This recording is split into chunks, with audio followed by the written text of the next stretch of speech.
comunhão, ou o poder da unidade, da comunhão, o poder da comunhão, amém? Eu queria que você abrisse a sua Bíblia no livro de Efésios,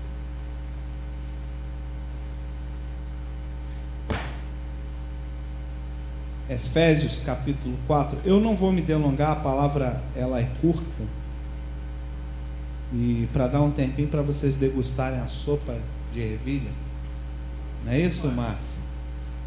Tá uma benção. E quem gosta, como eu, sopa de ervilha com queijo ralado. Não sei disso não. Pode dar uma contribuiçãozinha lá que a cantina vai agradecer. Mas se você não tiver, pode ir lá, fala lá, depois acerta. Não vai embora sem passar lá. E eu quero compartilhar com os irmãos nesta noite essa palavra que fala de comunhão, que é muito importante para a igreja. E a nossa igreja está fazendo aniversário, vale a pena a gente tratar desse assunto aqui. Efésios capítulo 4.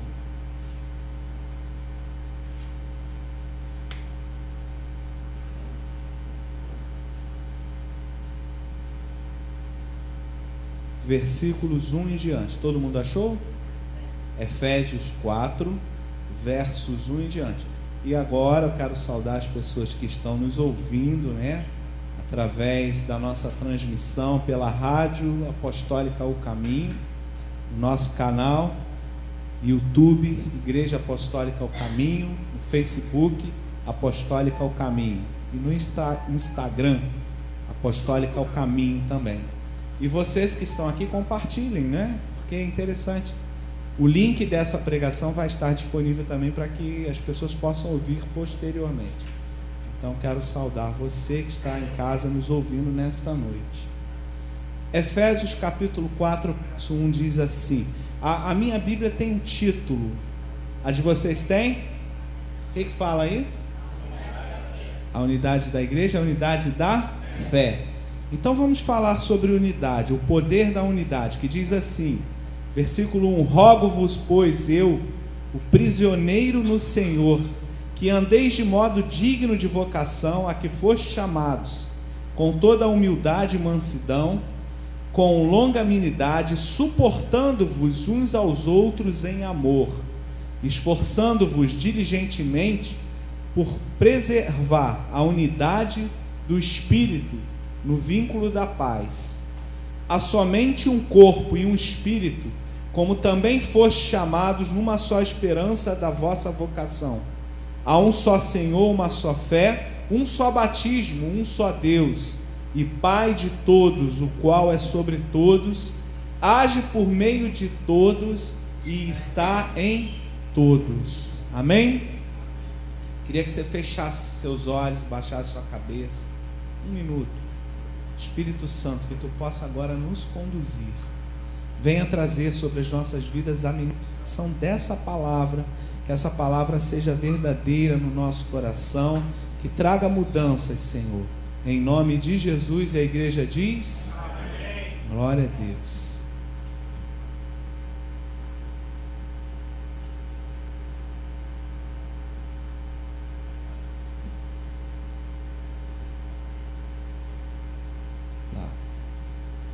Amém. O nosso pregador está vindo. Eu achei que ele não viria, então já comecei. Então eu vou dar uma palavra, porque agora eu já comecei, né, irmãos? Depois que eu solto o freio, vai embora. Se ele chegar aí, eu passo a palavra para ele. Amém? Então vamos conversar um pouco sobre comunhão. Tudo bem? Tá? Não. Se tiver na metade, aí vai, né, irmão? Aí não dá mais para voltar, né? Então, olha só, irmãos. Um dos maiores problemas que as igrejas nos dias de hoje é a falta de união dos irmãos.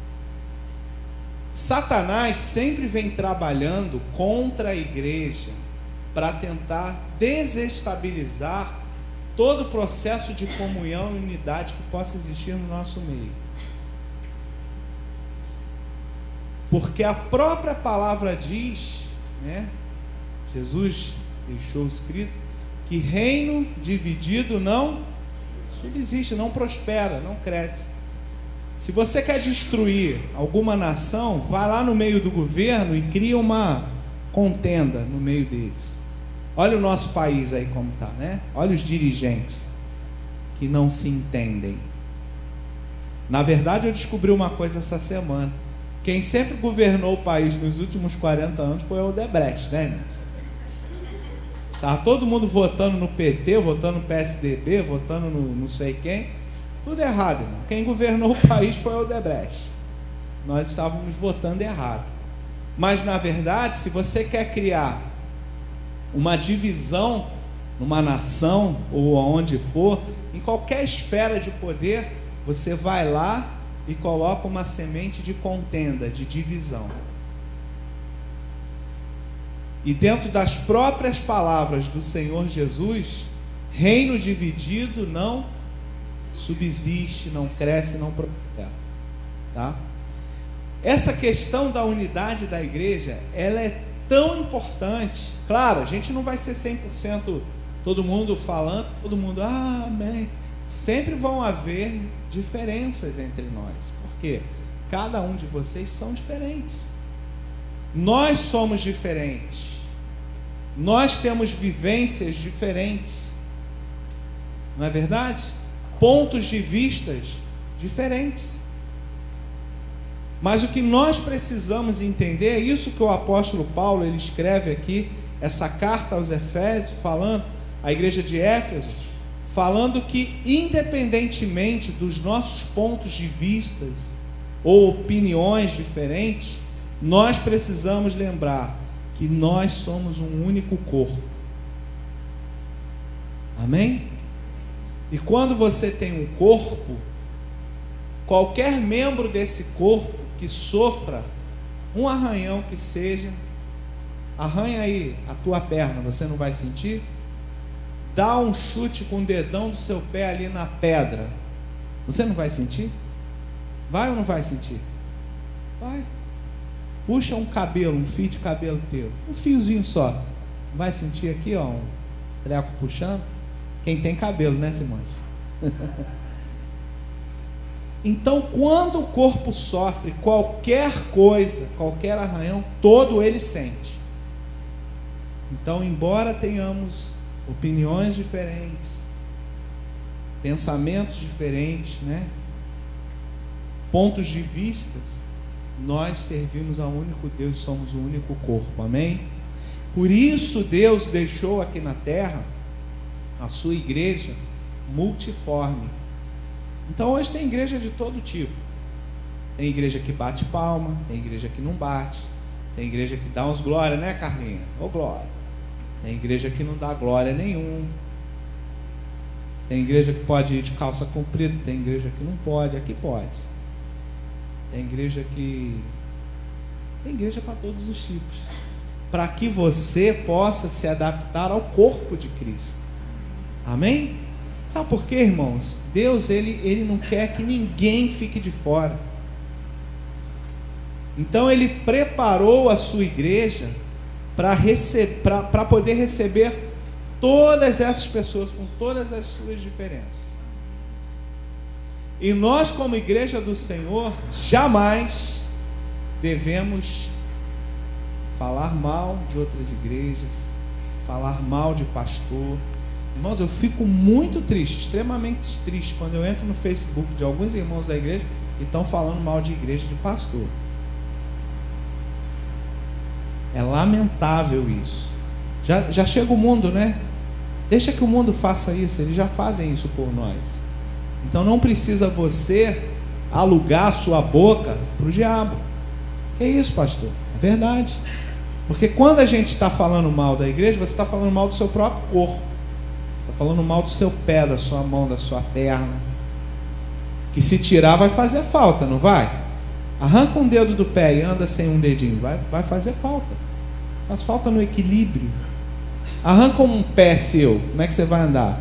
Vai andar torto, igual o Saci Pererê. Uma perna só. Vai fazer falta.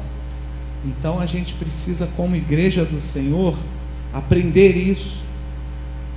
E a palavra comunhão, ela vem do grego. E o original no grego significa koinonia. Você já ouviu essa palavra, não já? Em algum momento? Koinonia. E essa palavra, ela traz para nós o ideal de vida cristã, que foi experimentado nos primórdios da igreja. Quando você abre a sua Bíblia aí, eu quero que você abra, por favor, no livro de Atos, capítulo 2. Atos, capítulo 2, do verso 46 e 47. Vamos ver como vivia a igreja nos primórdios, né?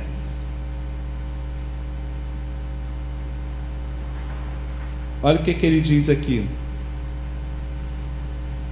Acharam? Diariamente, não é isso que está escrito aí? Perseveravam como?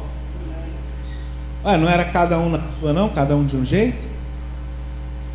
Diariamente perseveravam unânimes, unidos, em unidade, em koinonia.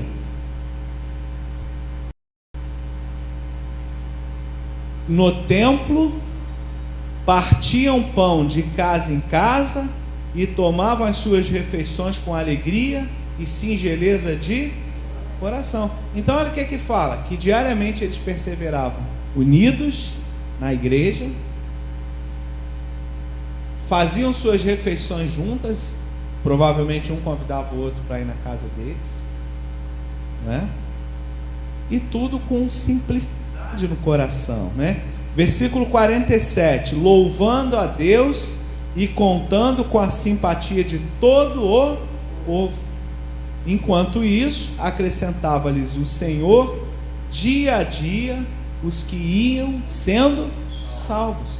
Então qual é o segredo para a igreja crescer? Oi? Todos erramos. Todos erramos. Pastor erra e todo mundo erra, né? Nós só estamos aqui, irmão, pela misericórdia do Senhor. Aliás, pastor não é super-homem. Porque muita gente olha o pastor, o pastor tem imunidade pastoral. Pastor não fica doente, pastor não passa necessidade, pastor não fica desempregado. Não é esse clima que se cria em relação ao pastor, à liderança? Não é isso? Não é que se cria? Pode, mas depois eu converso com você. Vai, a última.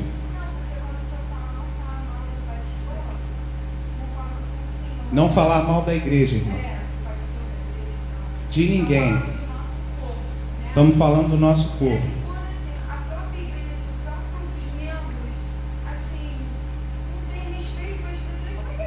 Aí, irmã, é melhor estar lá fora, porque está aqui dentro fazendo isso, está sendo um instrumento de Satanás para criar divisão dentro da igreja do Senhor. Aí era melhor que estivesse lá fora, entendeu? Porque o que está acontecendo hoje no nosso meio, infelizmente, é que as pessoas vêm para dentro da igreja, não vêm para louvar, não vêm para orar com seu irmão, vêm para ficar tomando conta e olhando para os outros e fazendo fofoca. E o que eu falei aqui é que eu fico triste quando eu vejo irmãos pegando o Facebook e assinando embaixo de alguém que coloca um comentário a respeito de uma igreja, de um pastor, ou que seja de um outro irmão. Eu usei o termo pastor, mas pode ser de qualquer um, né? Isso é lamentável. A nossa função não é falar. Vocês e eu não fomos chamados aqui para julgar. Nós fomos chamados para orar uns pelos outros, abençoarmos a vida uns dos outros. Amém? Amém. Essa é a missão da igreja. Irmãos, não vou abrir mais para conversa agora, tá? Senão vai virar aqui um estudo. Então, vocês querem conversar? Domingo de manhã a gente abre aqui para todo mundo falar. Pode vir à vontade. Tá, Eduardo? Senão daqui a pouco todo mundo vai participar. Não é que eu não gosto, eu até gosto da participação. É uma parte da Bíblia. Mas deixa para depois. Amém? Senão tira o foco do pregador, né, irmãos? Então, assim, estudo, domingo de manhã a gente está aqui aberto, todos podem participar, é uma bênção, a gente abre a palavra, dá a palavra para todos. E nas células também, quinta-feira a gente tem célula, vocês podem ir, inclusive essa palavra estará à disposição para vocês incrementarem ela, ok? Senão a gente vai sair daqui 10 horas da noite, por mim, sai até meia-noite. Você também, né? Quem riu aí também. Então, irmãos, olha só. Paulo, ele se alegrou quando a igreja de Corinto se arrependeu de sua divisão. Às vezes a gente pensa, mas a questão da divisão é só nos dias de hoje. Não, desde que a igreja foi fundada, o propósito de Satanás é destruir a igreja, destruir a imagem da igreja. Então vamos lá em Coríntios, 1 Coríntios capítulo 1.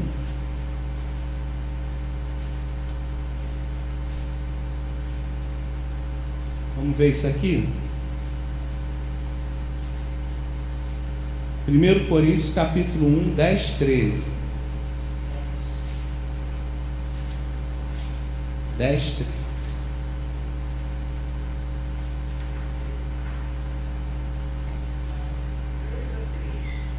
Versículo 10 até o 13. Tá? 1 Coríntios 1, de 10 a 13. Acharam? Nem murmureis, como alguns deles murmuraram, e foram destruídos pelo exterminador. Estas coisas lhes sobrevieram como exemplos, e foram escritas para advertência nossa, de nós outros, sobre quem os fins dos séculos têm chegado. Aquele, pois, que pensa estar em pé, veja que não vos sobreveio tentação que não fosse humana, mas Deus é fiel e não permitirá que sejais tentado além das vossas forças. Pelo contrário, juntamente com a tentação, vos proverá livramento, de sorte que possais suportar. Amém? Então olha essa palavra que ele está falando.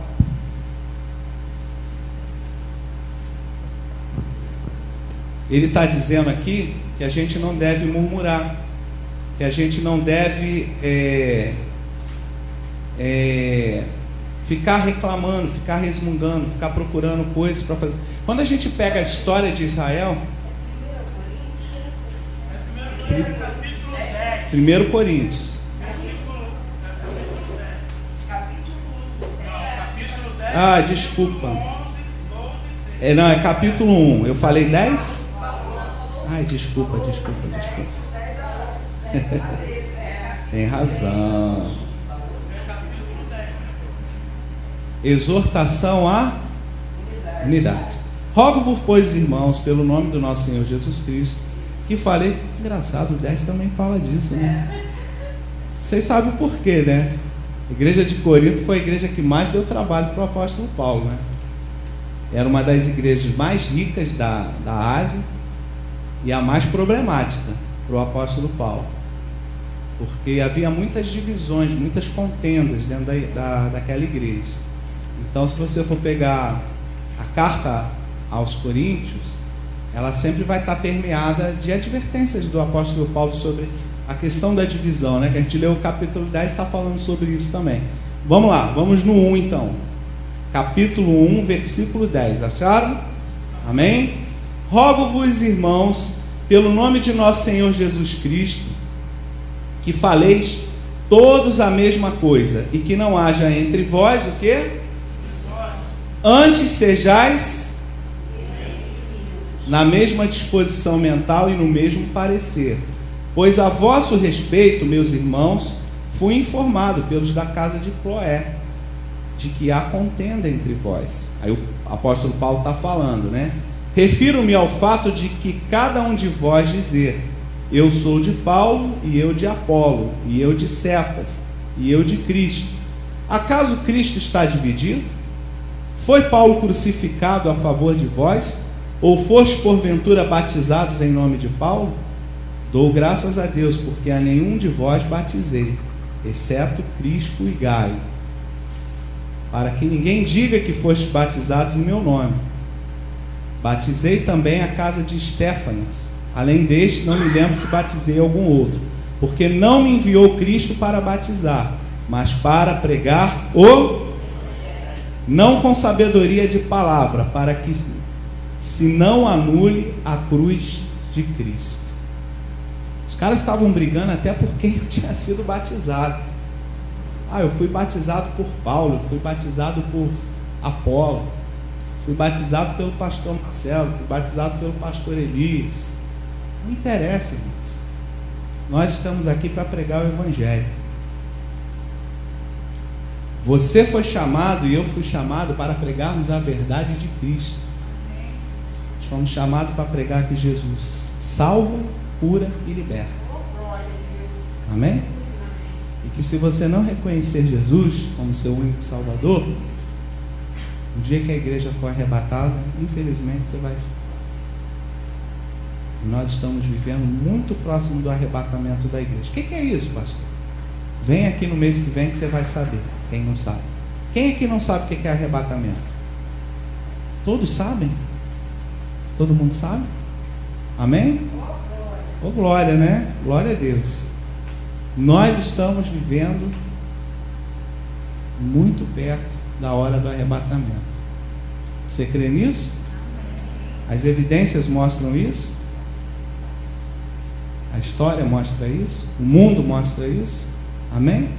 Então por que a gente vai ficar perdendo tempo com outras coisas? Que não seja pregar o Evangelho, que não seja falar do amor de Cristo. Não é verdade? E o apóstolo Paulo, ele se alegra quando ele vê a igreja de Corinto voltando atrás nessas questões e se arrependendo. Se você continuar lendo o texto, você vai ver aqui, né?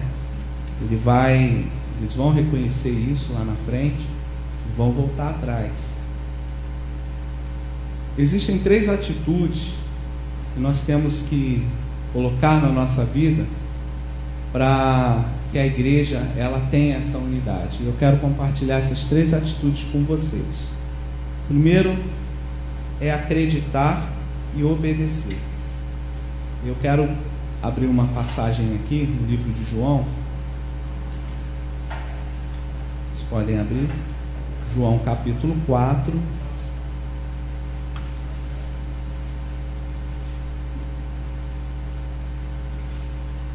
Uma passagem até conhecida, capítulo 4, versículo 50.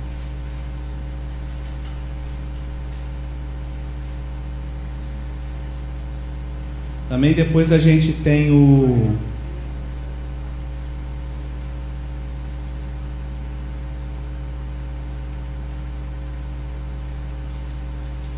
depois a gente vai ter também outra passagem aqui em João. Mantenha a sua Bíblia aberta que a gente vai ler bastante agora. João capítulo 4, verso 50. Aqui é o contexto quando Jesus cura filho de um oficial do exército romano. Olha só, os caras não estavam nem aí para Jesus, mas quando apertava, eles reconheciam o poder de Jesus, né? Então olha o que ele fala aqui, no versículo 50. Vai, disse-lhe Jesus, teu filho, o que ele fala aí? Teu filho vive. O homem creu na palavra de Jesus e partiu. Então olha o que a Bíblia diz. O homem, o que está escrito aí, irmãos? O homem, todo mundo, leia aí para mim, por favor. O homem creu, acreditou. Jesus não precisou ir lá na casa dele. Jesus deu uma palavra para ele e ele acreditou. E aí olha o que diz o verso 51. Já ele descia quando os seus servos lhe vieram ao encontro, anunciando-lhe que o seu filho vivia. Então um dos segredos para a unidade acontecer na igreja é você acreditar e obedecer. Amém? Então eu vou encerrar por aqui. Já vou passar a palavra para o pastor Júnior. Eu já estava começando a pregar aqui, hein, pastor? E depois a gente dá continuidade a essa palavra. Uma das atitudes também, irmãos, para que a igreja ela possa ter a unidade, é a gente estudar e praticar a palavra de Deus. Não basta apenas ouvir a palavra, né? Você vai aqui no culto, escuta essa palavra e vai para casa e depois não põe em prática na sua vida, não vai adiantar nada. Então você precisa ouvir, estudar e colocar em prática. Amém? Então vou deixar essa palavra com vocês, esse versículo. Você marca aí na sua Bíblia. Outra hora a gente volta nesse tema aqui. E quero convidar aqui já o pastor Júnior da Assembleia de Deus do Galeão. Ele trouxe algumas pessoas com ele, a sua esposa, a minha sogra. Ele vai apresentar para vocês. Vou passar já a palavra para ele. Tudo bem, meu pastor? Amém. Eu sei que é complicado às vezes a gente deixar a igreja domingo, né? A responsabilidade. E eu quero já agradecer a presença do pastor por ter deixado a igreja lá para estar aqui com a gente. E os irmãos também. O pastor vai fazer as honras de apresentar o grupo aí que está com ele. Fica à vontade, pastor. Glória a Deus. Cumprimentar os irmãos com a paz do Senhor.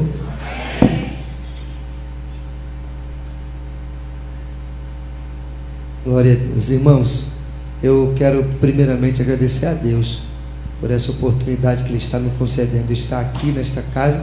Eu me sinto muito honrado por Deus por estar aqui, viu?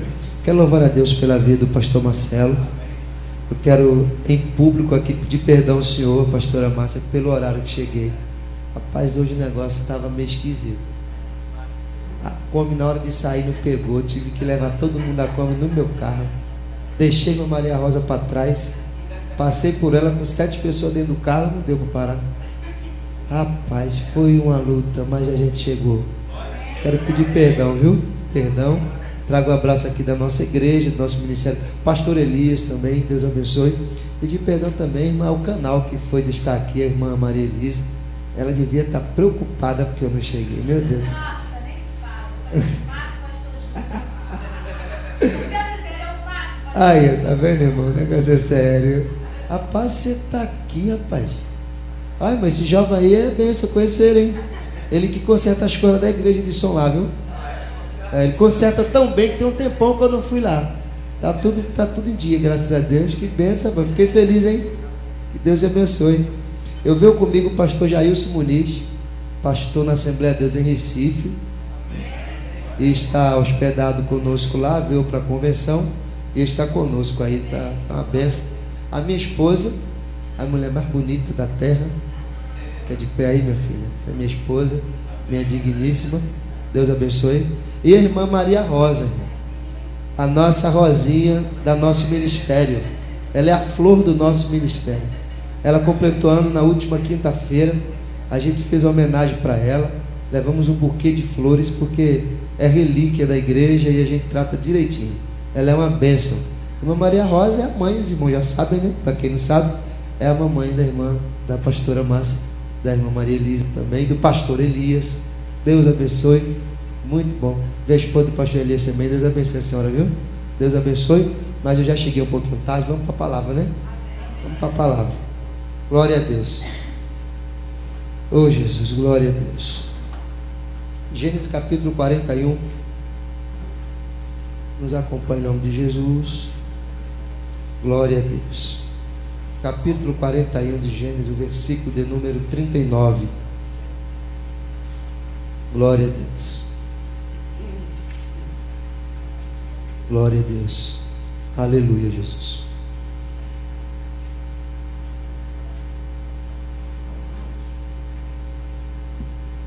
Glória a Deus.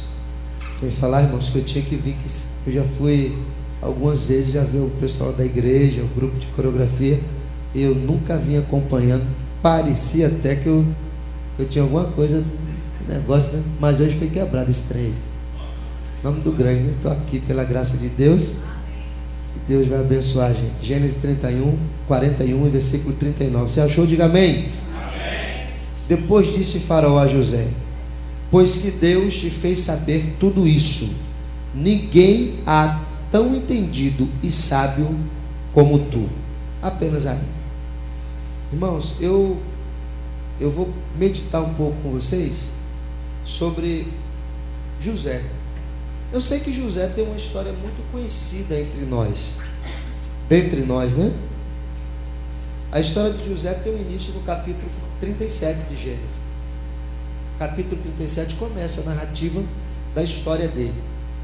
E os irmãos que já conhecem esta mensagem, que já leram esse texto, capítulo 37 em diante, os irmãos sabem bem que José, ele era um filho amável, ele era um filho notado, ele era um filho que Jacó tinha um apreço maior. Mas a Bíblia diz que ele era filho da velhice de Jacó. Então o motivo desse detalhe é que ele era o filho da velhice. Então Jacó prepara para ele uma túnica talar de várias cores e dá para José, por conta do seu carinho, por conta dos seus cuidados. E por causa desses detalhes na vida, os irmãos de José passam um pouquinho a ter inveja dele. Os irmãos passam a observar José de maneira diferente. Por quê? Irmãos, filho de um mesmo pai, porém, ele era tratado diferente. Ele ganhou uma túnica, ele foi tratado de maneira exemplar, de maneira diferenciada, e isso despertou nos irmãos de José inveja. E parece-me até que Deus, ele, às vezes, permita-me aqui, pastor Marcelo, pregar perto do pastor Marcelo, da pastora Márcia, é um negócio meio complicado, né? Mas permitam-me aqui, vocês, por favor, para facilitar o entendimento. Parece até que Deus gosta de confusão, porque eles já estavam com inveja porque José ganhou uma túnica. E Deus agora vai, e além disso, começa a revelar sonhos, dar sonhos para José. E José para, isso está tudo no capítulo 37 em diante, eu vou correr um pouquinho pelas referências aqui, os irmãos depois ler, para a gente ganhar tempo. E eles paravam toda hora com José, para José contar os sonhos. Você imagina aí, a pessoa que já não está gostando muito dele, olha, Deus, eu sonhei, Deus me mostrou aqui em sonho, que Ele ainda vai me levar em vários lugares, que aqui ainda não é o que Deus pretende para a minha vida. E eu percebo e tal, e os irmãos começaram, ao invés de ter inveja, ter ira de José, porque, ora, ele já não gostava, e o Deus dos céus, usando o próprio José em sonho, revelando para eles ficaram um tanto meio esgotado com José, né? Porém, eu percebo um detalhe aqui, e eu quero já começar a dividir com você. Você sabia que tem problemas na nossa vida, que se a gente direcionasse eles para o lugar correto, muita coisa já se explicava por si próprio? Por exemplo, quem deu a túnica talar foi o pai. O que é que José tem a ver? Quem deu os sonhos foi Deus. O que é que José tem a ver? Por que os irmãos não apontou o problema, não pegou o problema deles e focou da onde vinha? Vou reclamar com meu pai, eu vou dobrar o joelho e falar com Jesus, com Deus. José não tinha nada a ver. José, ele estava sendo bem tratado por Deus, pelo pai, mas ele não era o foco do problema deles. Porém, eles focaram em José. Mas quem deu a túnica foi o pai, quem deu os sonhos foi o pai. Muitas das vezes, muito problema nosso já se resolveria durante a ação de alguma coisa se a gente fosse reclamar com quem de direito. O problema é que levantou o irmão que está do seu lado foi Deus. O problema é que quem dá graça ao pastor é Deus. O problema é que quem cuida da tua causa é Deus. Não adianta o diabo querer ficar com raiva, levantar A, levantar B. Por que não reclama para quem dá? E estava quase tudo explicado. Mas eles cresceram em ira. Eles cresceram em ira. Jacó teve um dia que, depois de mandar os seus filhos cuidar das ovelhas e sair, vai lá para o pasto, vai lá pegar comida lá, eles demoraram muito. Teve um momento que José falou assim, que Jacó falou para José: meu filho, está no capítulo 37, vai atrás dos teus irmãos, porque tem alguma coisa errada. Tem muito tempo que eu mandei eles e eles não chegaram. Eu pedi para ir lá em Siquém, dá um pulo lá, meu filho. Aí sai José de encontro aos irmãos, procurando. O pai mandou, aí ele vai lá procurar eles lá. Diz a Bíblia que quando José, perdido na terra, estava em Siquém, e procurou e não achou. Cadê os irmãos? Onde estão? Não achou. Diz a Bíblia que aparece-me um homem. E eu pesquisando sobre este varão, tem tradução que diz varão, outros diz homem. Eu pesquisando entendi que este homem é uma teofania do próprio Cristo. E se ele é o próprio Cristo, ele sabia que os irmãos de José queriam matá-lo. Eles tinham saído de onde o pai mandou, eles saíram de Siquém, saíram de lá, do local que eles tinham mandado, foi para outro lugar. Para quê? Talvez planejar alguma morte, algo que matasse José, alguma forma de tirar José do foco. Esse cara está atrapalhando, esse cara está passando na minha frente. E se esse homem é uma teofania do próprio Cristo, ele sabia disso. José perdido, ele fala assim: olha, eles não estão aqui, eles não estão aqui, eles não estão aqui. E aponta para onde eles estavam. Quando José sai, o próprio Deus já sabia. Quando José está chegando, os irmãos param e olha para José, olha para ele. Aí Rubens, que é o mais velho, dá uma sugestão, depois de conversado, depois de martirizado, preparado tudo: olha, vamos matar ele não, vamos prender ele. Aqui eu aprendo algo que eu vou dividir com você também. Podem até prender, pode até a prova estar crescendo perto de você, mas eu trago algo de Deus para a sua vida. Te matar ninguém mata, mexer na tua vida ninguém mexe. Planejaram tudo, arquitetaram tudo, mas o irmão mais velho teve uma ideia: não mata, não prende. Pode até investir em cima de você, meu filho, mas na vida ninguém toca, na saúde ninguém mexe, porque tem coisas que Deus não permite. Tem coisas que Deus não permite na vida de quem adora Ele. Quando prendem José, prendem ele no poço. Prendem ele lá no poço lá. Pegam a túnica dele, matam o animal, suja de sangue, para entregar para o pai. Meu pai está aqui, aqui Jacó, aqui velho Jacó, já foi. Quem é o próximo agora? Quem é o bola da vez? Quando ele está preso, talvez eles disseram: agora acabou o sonho. Agora acabou. Daqui a pouco os ismaelitas que foram captar objetos, coisas para levar para a feira, para vender, era o caminho deles. Eles saíam vendendo e comprando. E onde está José? No poço. Está lá no poço preso. Quando vem passando os ismaelitas, os irmãos: opa, vamos tirar daí, a gente está indo para cá. Eles estão indo para lá, vamos vender. Vendem José como escravo. Olha, tem algo aqui para te vender, meu filho. Me dá aqui um dinheiro, me dá aqui umas moedas aqui, que eu tenho alguém aqui bom, rapaz bom, trabalhador, obediente. Está um taco para escravo. Aí eles vendem José. Quando eles vendem José, José pega, é vendido e tal, pega o dinheiro, faz negócio ali, faz aquela negociata.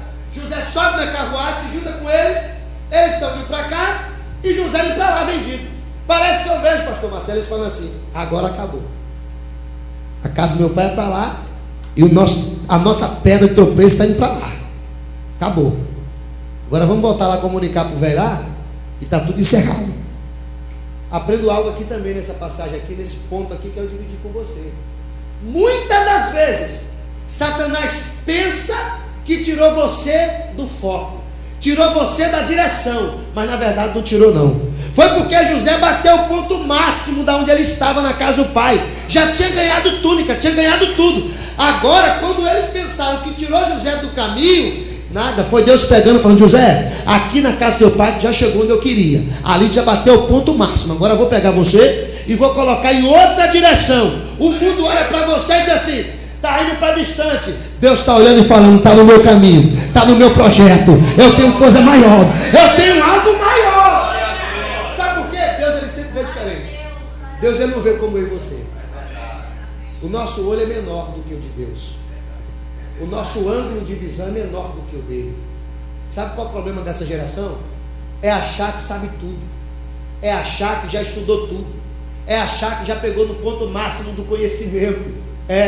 da teologia, da filosofia, da engenharia, da arquitetura, mas meu irmão, o nosso Deus, ele está acima de todas as coisas. Todo o poder foi lhe dado no céu, na terra e no mar. É o leão da tribo de Judá, é o mesmo ontem e hoje eternamente. Ele é a estrela da manhã, o ressurreto e também o ressuscitado, o que era, o que é e o que há de vir. Ele está acima de tudo. Não tem nada que fuja da presença de Deus. Louvado seja Deus Todo-Poderoso. Não importa como o mundo está julgando você, não importa como Satanás quer te valorizar, porque o valor de Satanás é terrível, né? Ele valoriza porque ele quer. José está indo lá para a direção que o Senhor mandou, e está indo os filhos, e volta para lá para tomar o lugar de José. Quando chega na... Vamos parafrasear. Chegou na feira lá, colocaram José lá no ponto lá para vender. Quem está na compra procurando o que comprar? Potifar. Potifar está procurando o que comprar. Está andando, caminhando para cá, para lá, pesquisando, atrás de um escravozinho bom. Potifar muito trabalhador, trabalhando demais, doido para achar alguém que fizesse ele trabalhar menos. Aí vê José e compra José. Ele comprou José para ser escravo. Só que José tem um detalhe que eu quero dividir comigo e você também. Diz a Bíblia que Deus era com José. Se Deus é com José, meu filho, aonde José colocava a mão, era abençoado. Potifar pega e fala: meu filho, cuida das minhas coisas aí, por favor. Você vai começar lá por fora da minha casa. Começa lá por fora. José vai lá e abençoa, bota a mão, é abençoado. Potifar, agora vem para dentro de casa. José começa a trabalhar, onde ele coloca a mão é abençoado. Aí Potifar fala: meu filho, agora eu vou tirar umas férias. Esse cara é bom. Esse cara é bom. Potifar escolheu José, ele estava na feira procurando. Sabe qual é o problema da nossa geração? Que não quer escolher quem entra na nossa casa, não quer escolher quem entra no nosso carro, não quer escolher com quem a gente conversa, com quem a gente para na faculdade, com quem a gente para no trabalho, com quem a gente para na rua. A gente não quer escolher, a gente não quer analisar. Claro, obviamente, Deus tem um plano para tudo. Nosso plano aqui é a salvação. A gente tem que pregar o evangelho a toda criatura, dar a mão a todo caído. Não quer dizer que eu devo estar andando com quem está fazendo coisa errada, que vai entrar qualquer pessoa na minha casa. Não pode. Esses dias eu estava lá na igreja, abri um parênteses aqui, aí chegou o irmão lá, viu a mensagem lá, eu ministrei: pastor, Deus me mostrou que é o senhor para resolver um problema lá na minha casa. Vamos lá, porque eu tenho que levar o senhor lá. Eu vim aqui com o obreiro tal, estou aqui e tal, e eu quero levar o senhor lá, pastor, tem que ir lá. Minha esposa está numa agonia, pastor. Minha esposa está em depressão, não sai da cama, não quer caminhar para a igreja e tal, etc e tal. Foi: tá bom, meu irmão, vamos lá então. Você veio, né? Terminou o culto, cansado, exausto, doido para chegar em casa. E atendi outro, eu fui. Quando eu cheguei lá, sentei dentro da cama, fui lá com 2 obreiros da nossa igreja, mais o esposo dela. Comecei a ler, ver o violão, comecei a tocar. Aqui mora, depois aqui, lá de frente, depois da Fiat um pouquinho. Tem um condomínio ali, depois que você dobra para botar. Aí eu cheguei, entrei, depois da sua loja, do lado da loja dele, do lado. Tem um condomíniozinho lá. Eu parei o carro em frente à loja dele. Biquei o carro assim, parei. Aí eu fui lá. Comecei a cantar, ouvi o Senhor com hino, ouvi outro. Falei: Jesus, me revela, Jesus. Que demônio é esse? O que está acontecendo e tal? Ela não falava não sei quantos meses, não conversava com ninguém, começou a conversar. Falei: amém, meu filho. O que está acontecendo? Ela pegou o telefone dela, ela abriu o Face. Abriu o Face dela. Aí começou a me mostrar o Face. Mas era ela, irmão. Era ela. Era ela que estava no Face, perfil, tudo. Está vendo isso aqui, pastor? Eu falei: tô, o Face bonito, não sabia o que era. Eu falei: pois é, irmão. Isso é minha irmã. Ela quer ser eu de todo jeito. Ela quer meu marido, ela quer minha filha, quer minha casa. O Face dela está com a minha foto. Eu já pedi a ela para deixar. Que demônio é esse? Eu comecei a conversar. Sabe o que aconteceu? Ela abriu a porta da casa. Ela entregou a filha na mão, entregou o marido, entregou tudo. Ia trabalhar e deixava tudo na mão da mulher. O que aconteceu com o tempo? Ela quis tudo que era dela. A nossa geração tem que selecionar, meu filho. Agora, Tudo que José colocava a mão, crescia, porque Deus estava com ele. Eu vou estar andando com quem quer me levar para o inferno? Meu irmão, com quem está caminhando sem Jesus, eu tenho que pregar a palavra, falar que Jesus é a salvação, é a saída, que Ele é a esperança. Caminhar com Ele, não.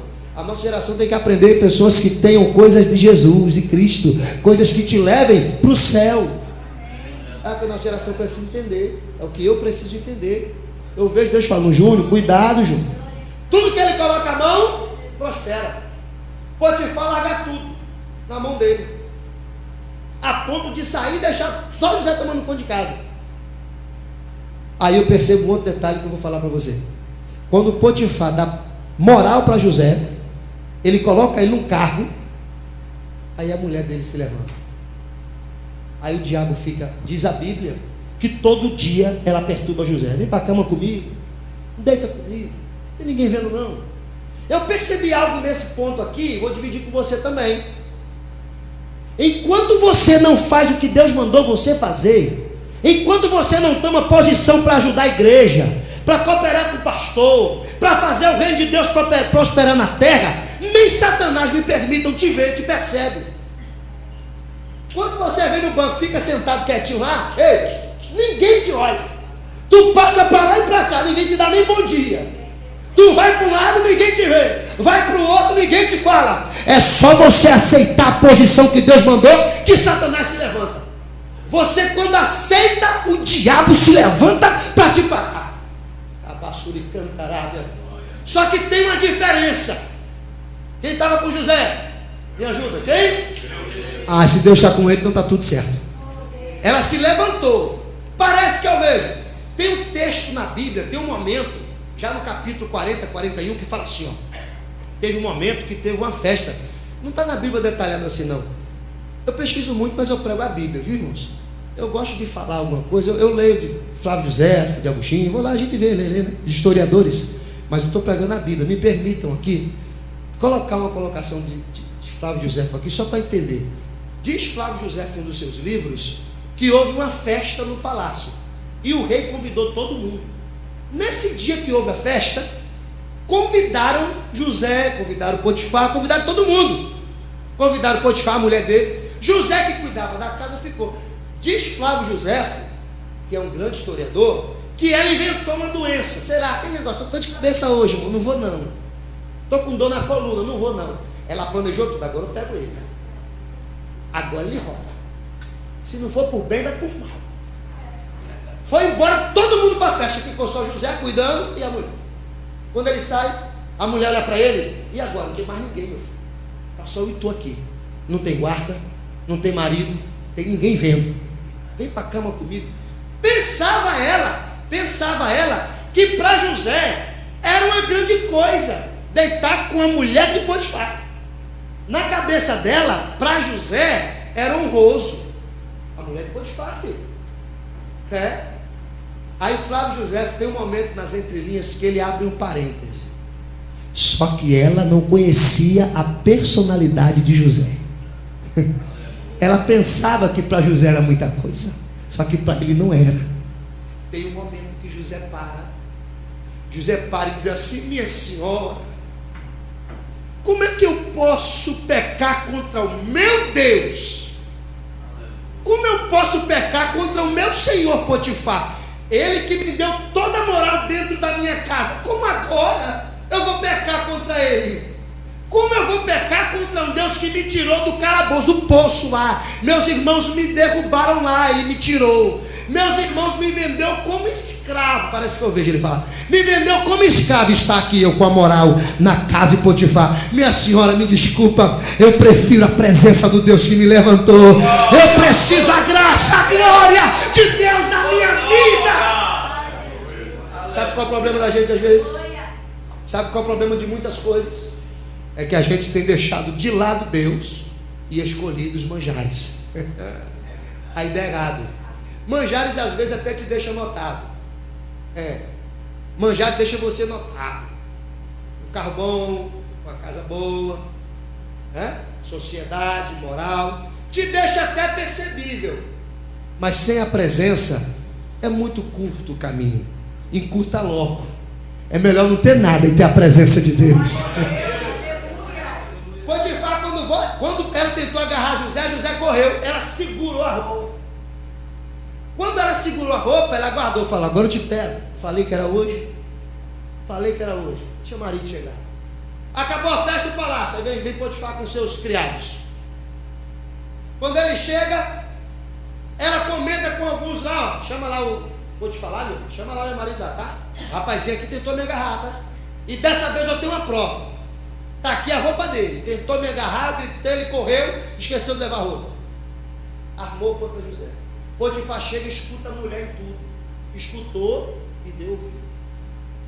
Aí tem um detalhe aqui que o Senhor colocou no meu coração, que eu também vou dividir com você. Potifar ouviu a mulher, aponta para os servos e fala: prende ele. Não escutou José. Ele ouviu a mulher e não procurou José para falar com ele. É bíblico. Mandou prender. Aí Deus colocou algo no meu coração, vou dividir com você. Enquanto você está ajudando, enquanto você está fazendo bem, todo mundo quer você. Todo mundo fala com você. Quando vem uma calúnia, nem te escutar as pessoas querem. Quando te apontam, nem te escutar ninguém quer. José não teve o direito de ser escutado, de ser ouvido. Ele não teve o direito. Mandaram prender. Mas quem estava com José? Ele foi para a prisão. Com Deus, meu irmão, não importa para onde vai. Quem está com Deus, qual o problema do lugar que está ele? Foi para a prisão. Quando chegou na prisão, tudo que José coloca a mão, prospera. Aleluia. Quem estava com ele era Deus. Rapaz, José chega na prisão, começa a conversar com o carcereiro, fazer amizade com ele. O carcereiro começa a conviver com ele, conversar com José. E José fala da história dele. Quem estava com ele era Deus, Deus estava com José, diz a Bíblia. E quando vai conversando, começa a amizade, começa a convivência. Começa a se conviverem, começa a se dividir as histórias.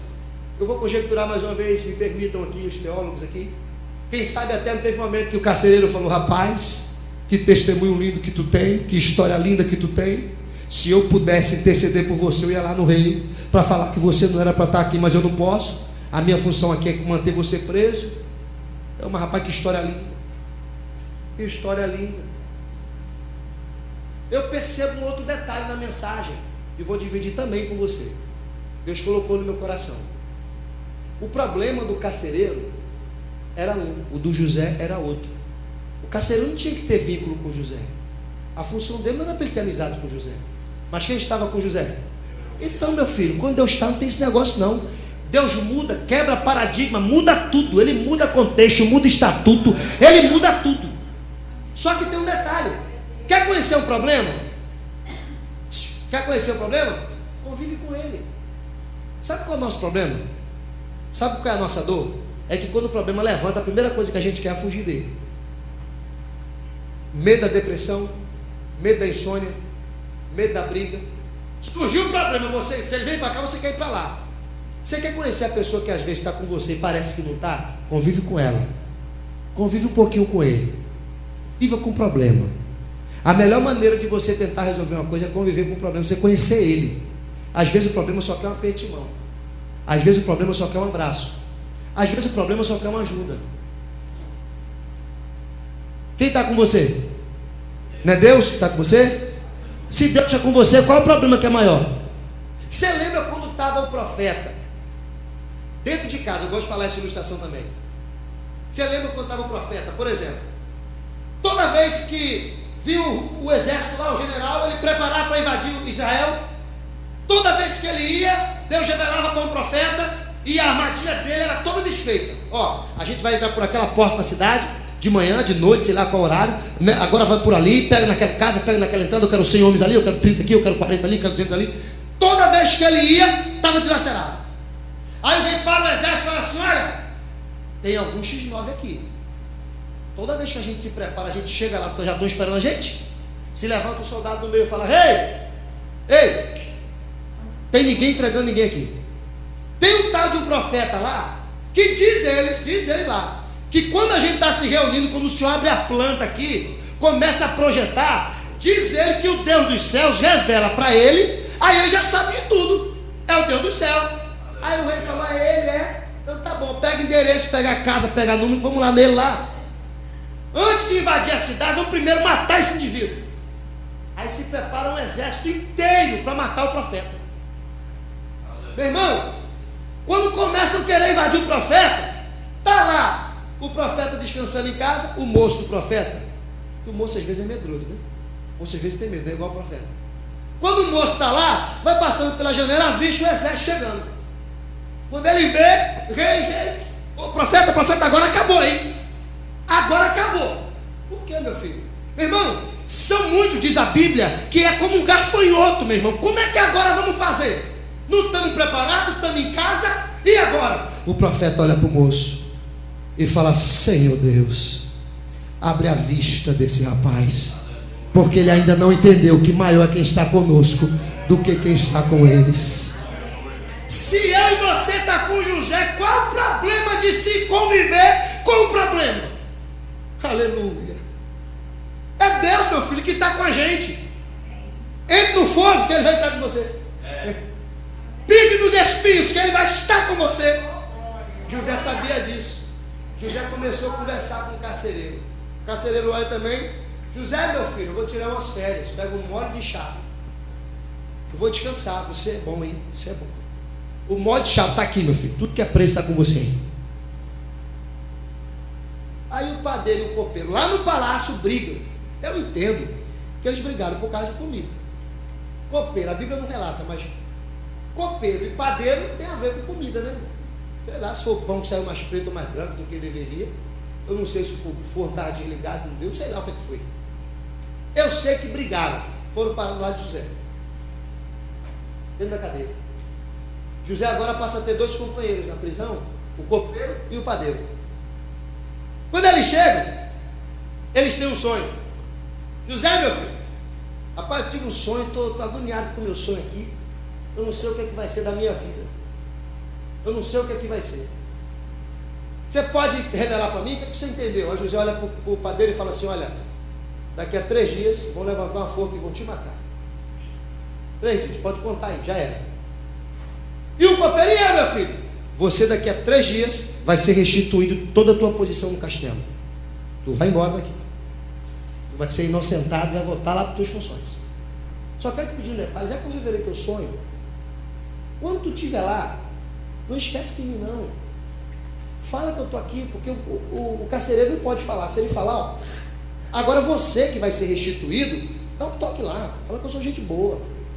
Poxa, eu não fui lá, a mulher que veio para cima de mim, eu não quis e tal. Dá um toquezinho lá. O copeiro, pode deixar, meu filho. Se acontecer com 3 dias, conjecturando eu, se acontecer daqui a 3 dias que você falou, fica tranquilo. Quando eu chegar lá, minha primeira missão é essa. Quantas vezes a gente não escuta isso, né?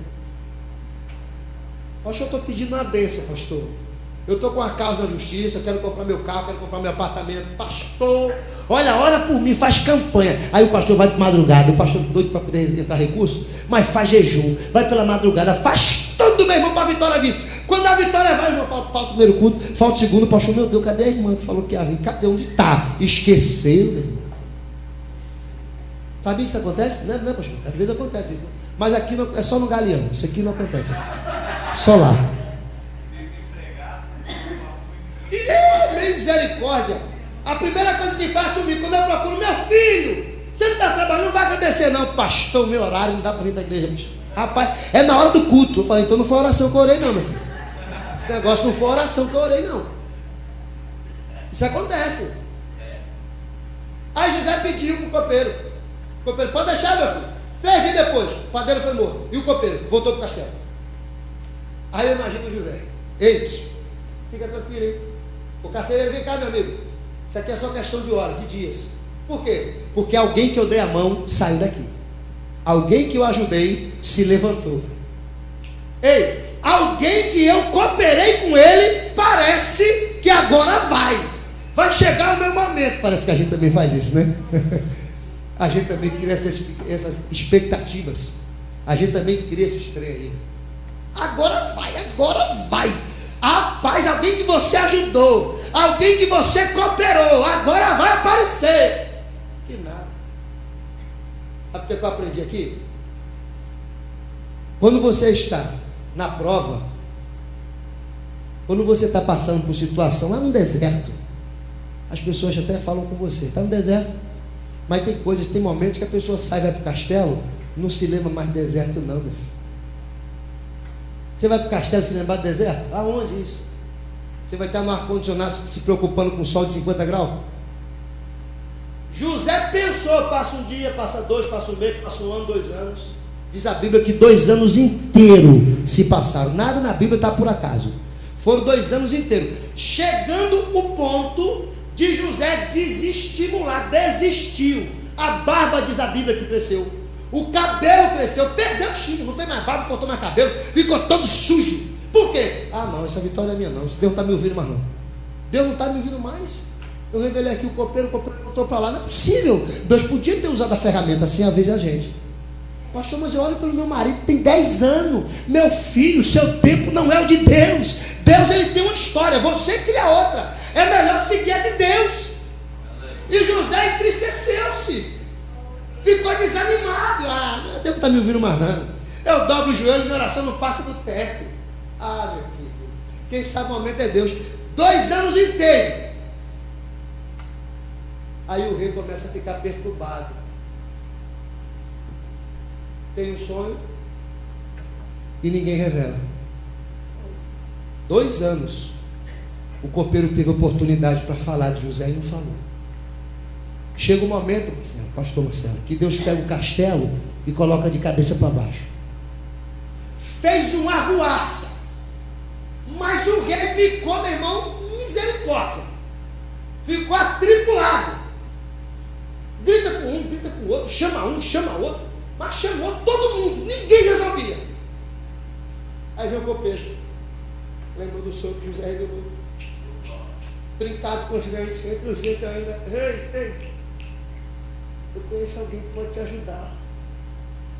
Eu conheço um camarada que ele pode, sem querer falar. Sabe o que eu aprendo? Podem até não querer falar da sua história, mas vai chegar um dia que vai ter que falar. Vai ter que dizer, ele é uma bênção. Ele é uma bênção. Ele já fez, pode fazer. Podem querer esconder a tua história, a narrativa da tua vida, mas vai chegar um momento que, sem querer, entre os dentes, vai ter que falar quem você é. Eu tenho que falar para você, falei, ele é uma bênção. Ela é uma mulher de Deus. O copeiro vai, trinca os dentes e fala, conhece alguém. O rei para. Quem é, meu filho? Está preso. Preso? Alguém que vai resolver meu problema preso. Está preso. Aí o rei fala, vem cá, por quê? O que você tem para dizer? Qual o testemunho que você tem? Aí começa o copeiro a contar a história de José. Negou 2 anos. Depois fala, rapaz, você lembra daquele problema que a gente teve com o pão que ficou mais preto, mais branco? Você lembra? O senhor reclamou, quebrou o prato, sei lá o que foi. O senhor mandou a gente lá para a prisão. Lembro. Naquele dia tive um sonho. 3 dias antes de eu estar. Começa a contar a história. 3 dias antes do senhor mandar me soltar, ele falou lá que o senhor ia mandar lá, me buscar lá. Ele que disse. Ah, foi. A história dele é essa. Que história linda, que história prazerosa. Manda buscar ele. José agora está na prisão. Aí chega o soldado e vai pegar José. 9,5. Chega lá o soldado para pegar José. Vou correr aqui. Quando bate lá, quem é José? Cadê José? Parece que eu vejo carcereiro. José é aquele ali, ó. Está ali. Barbudo, sujo, cabeludo. É ele. É ele. Meu filho, o rei mandou chamar ele, mas faz um detalhe. Faz um favor. O rei que mandou chamar. Manda fazer a barba, manda cortar o cabelo e manda colocar umas vestes novas para ele. Que ele vai lá para o palácio. Eu aprendi um detalhe aqui. Quando você está na prova, o semblante é um. Quando chega a vitória de Deus na tua vida, o semblante é outro. Quando você está passando pelo vale, você tem um semblante. Quando Deus te dá a vitória, você tem outro semblante. Aleluia. Mandaram preparar ele. Aí José sai, revela o sonho. Quem está com José? Ele chegou no palácio, meu filho, poucos dias. Onde ele colocava a mão, prosperava. Colocava, prosperava. Colocava, prosperava. O que é que aconteceu com José? a chave do palácio. Toma, meu filho, vai cuidar agora você. Você agora vai governar, você é governador agora. José depois que pega, e vai começar agora a liderar com o rei. Diz a Bíblia que veio um período de fome, de tortura. Faltou alimento. Aí está José, está o castelo vendendo cereais, vendendo comida. Está José lá liderando, ele era governador. Está lá ele com a prancheta, próximo. Opa, eu quero 5 quilos de cereais. Eu quero 2 quilos de trigo, 5 quilos de galão das contas. Então, opa, não sei quantos 5 de bronze, de ouro, vem cá, de prata. E está atendendo. Quando José olha na fila, quem está na fila? Rubens, os irmãos. Eita!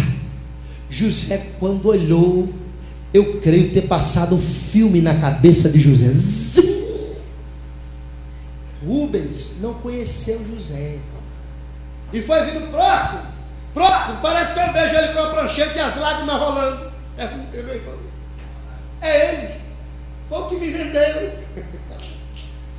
Eles pegaram, compraram e não conheceram José. Na segunda vez que eles voltaram, José, diz a história, que se fez conhecer.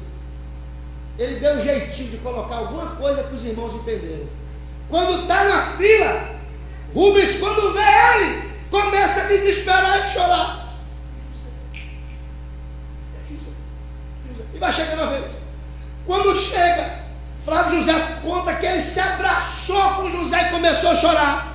José vai e sussurra no ouvido dele e fala: não chore não, meu filho, eu só estou aqui por causa de você. Foi você que foi o instrumento para eu estar aqui. Fica tranquilo, eu só estou aqui porque vocês cooperaram. Sabe o que é que eu aprendo? Quem te faz o mal, Deus transforma em bem. Quem te deseja mal, Deus transforma em coisa boa. Aleluia. Esse é o Deus que eu e você adora. Os irmãos correm. José fala: olha, eu quero ver meu pai. Eu quero ir lá visitar ele. Tem muitos anos que eu não visitei. Corre lá e mede a pressão dele, mede a glicose, que ele vai ficar emocionado, porque vocês disseram sei lá o que para ele. José, a gente falou que tinha morrido.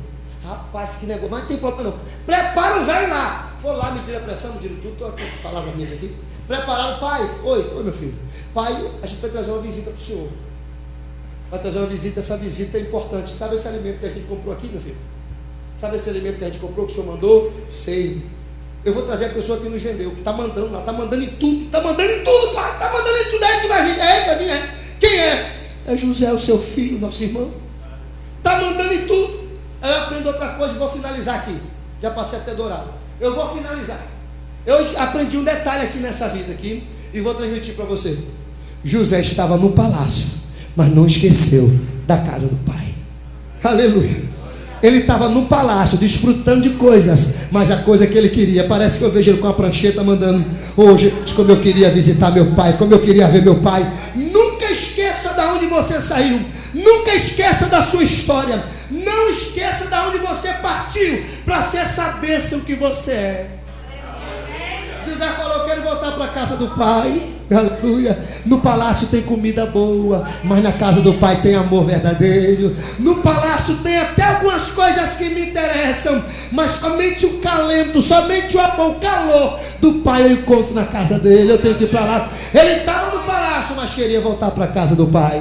Volte para a casa do pai nesta noite. Aponte para a cruz do Calvário. A cruz do Calvário é o foco, é o motivo de estarmos aqui. Se não fosse a cruz do Calvário, não estaríamos aqui, nem eu nem você. Se não fosse esse sangue vertido na cruz do Calvário, nunca podemos esquecer disso. Pode morar aqui, pode morar onde for, pode ter o que for, ser quem for, nunca esqueça de onde você partiu. Um cordeiro foi morto por mim e por você.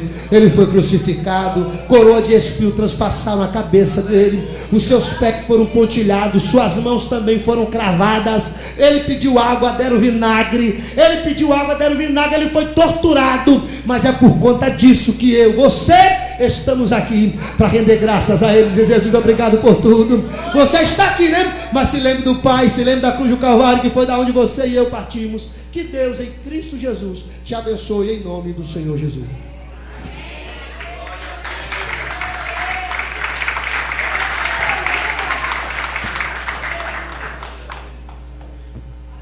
Aleluia. Glória a Deus. Você foi abençoado, irmãos?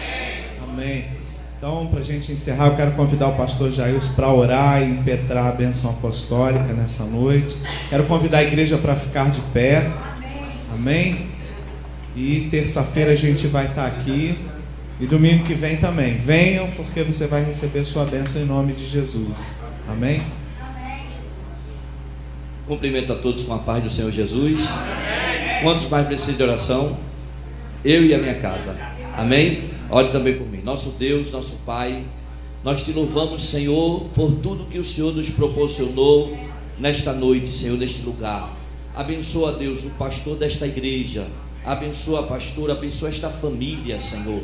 Abençoa o teu servo que trouxe a mensagem gloriosa da tua palavra. Deus, a cada um aqui, cada lar representado, concede-nos, ó Deus, um bom regresso aos nossos lares provisórios, uma noite tranquila, abençoada e uma semana de vitória para a glória do teu nome. Assim pedimos e já agradecemos em nome do Senhor Jesus. Amém. A graça do nosso Senhor e Salvador Jesus Cristo, o grande amor de Deus nosso Pai, a comunhão e as consolações do Espírito Santo de Deus sejam com todos, hoje e sempre, e podemos dizer amém. Deus abençoe em nome de Jesus.